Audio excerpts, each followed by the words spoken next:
দক্ষিণ এশিয়ার বৃহৎ স্বেচ্ছাসেবক দল জাতীয়তাবাদী স্বেচ্ছাসেবক দল। সেই দলের আজকের এই কর্মী সমাবেশে সম্মানিত সভাপতি, সোনাতলা উপজেলা স্বেচ্ছাসেবক দলের সম্মানিত সভাপতি জনাব আব্দুল ওহাব হক, এখানে উদ্বোধন হিসাবে উপস্থিত আছেন।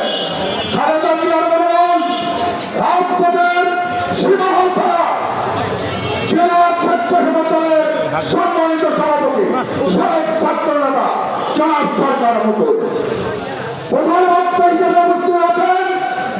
খালেদা জিয়ার বলুন জনাব তারেক রহমানের সীমাহ ছাড়া সাবেক ছাত্র নেতা খুনি হাসিনার আতঙ্ক জনাব রাকিবুল ইসলাম সহ এক ঝাঁক স্বেচ্ছাসেবক দলের নেতৃবৃন্দ, বিএনপি এবং অঙ্গ দলের নেতৃবৃন্দ, আমার সংগঠন উপস্থিত নেতৃবৃন্দ, সাংবাদিক